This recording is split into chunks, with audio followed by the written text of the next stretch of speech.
Full subject-based banding is a new educational approach that aims to provide students with a more customized learning experience in Singapore. The Ministry of Education has been implementing this system in phases, with a pilot phase that started in 2020 and a gradual rollout until it's fully implemented in all secondary schools in Singapore by 2024. Now let's take a brief look at the history of streaming in Singapore before going into the details of full subject-based banding. The streaming system was first introduced in 1981 as a way to cater to students' diverse learning paces. At that time, many students were dropping out of primary school due to difficulty in keeping up with the pace of learning. So the streaming system divided students into 3 streams based on their academic performance in the primary school leaving exam, the PSLE. There was the express stream for higher performing students, the normal academic stream for mid-performing students, and the normal technical stream for the lower performing students. However, over time, the streaming system was criticized for creating a hierarchy of classes that stigmatized lower performing students. Students in lower performing streams were often seen as less capable and were given fewer opportunities to pursue academic or specific vocational pathways. To address some of these concerns, MOE introduced a subject-based banding system in 2008, and this system allowed students to take certain subjects at a standard or foundation level at Primary 5 or Primary 6 based on their strengths and aptitude of each subject. So this subject-based banding system was implemented for the 4 core subjects.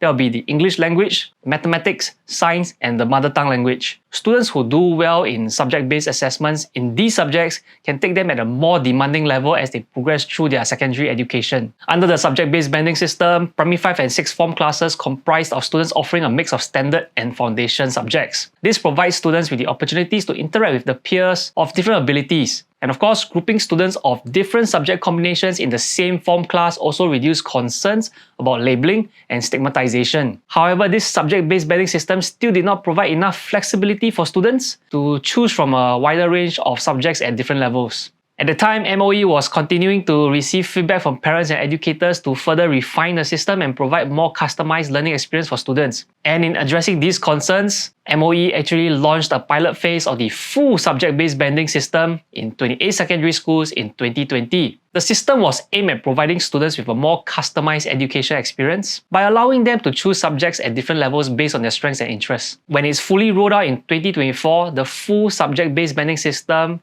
will no longer have separate express, normal academic, and normal technical streams. Instead, students will be grouped into mixed form classes based on their academic strengths and interests in each subject. The full subject-based banding system also expands on the subject-based banding system beyond the 4 core subjects and will include humanities subjects such as history and geography. This means that eligible students can offer humanities subjects at a more demanding level from Sec 2 onwards. In their mixed form classes, students will take on a set of subjects at a common level, amounting to about 1/3 of the curriculum time.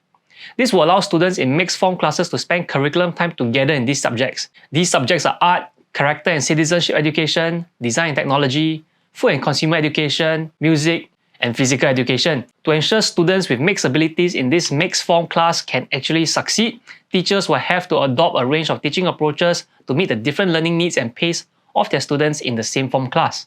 Now let's talk about the subjects offered at the express, normal academic, and normal technical level. English language, mother tongue languages, mathematics, and science will be offered at the express, normal academic, and normal tech level. The criteria for taking these subjects at a more demanding level from the start of Sec 1 is based on the student's PSLE AL score for each subject. In schools that have already implemented full subject-based banding, students will be able to offer humanities subjects at a more demanding level from Sec 2. The criteria for taking humanities at a more demanding level will be based on the student's aptitude for and interest in these subjects at Sec 1. The full subject-based banding system offers several benefits for students. By grouping students based on their academic strengths and interests in each subject, teachers are better equipped to tailor their teaching methods and materials to each student's learning style. This can help to ensure that students are more engaged and motivated in their learning, leading to better outcomes. The full subject-based banding system also helps to reduce the stigma associated with being in the normal stream. By providing students in the normal stream with the opportunity to excel in subjects that they are particularly strong in, the system helps to boost their confidence and self-esteem. This can lead to more positive academic outcomes and greater overall success for these students. By grouping students based on their academic strengths and interests in each subject, the system ensures that students with different learning styles and abilities are able to learn together. This can help to foster a more supportive and inclusive learning environment where students feel comfortable expressing their opinions and ideas. But there are some other complications further up the education journey. Students will continue to take their GCE, O and N-level exams until 2026. Under full subject-based banding, the GCE, O and N levels will be replaced by the new Singapore Cambridge Secondary Education Certificate Examinations. This will apply from the 2024 Sec 1 cohort onwards. From 2027, the national certification will reflect the subject level at which each subject is taken, and changes to post-secondary education admissions will be progressively introduced and fully implemented for the cohort starting in the academic year 2028. This is to better recognize students' different combinations of subjects and subject levels. The Polytechnic Foundation Program, or the PFP, will also be expanded from the academic year 2024.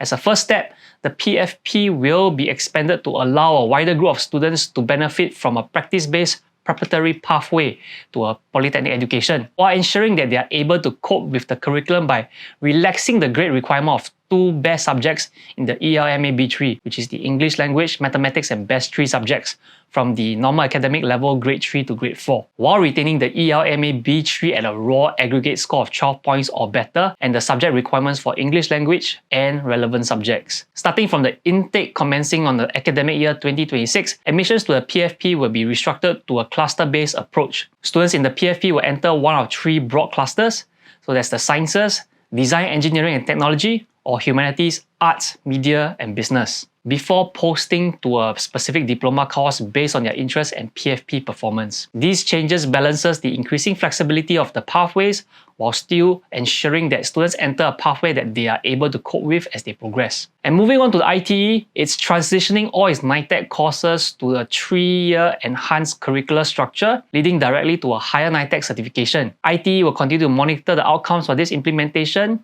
and should complete the transition by academic year 2026. Hey, thanks for watching till the end of the video.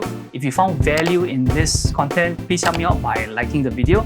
And if you haven't, please subscribe to the channel and turn on the notifications as well.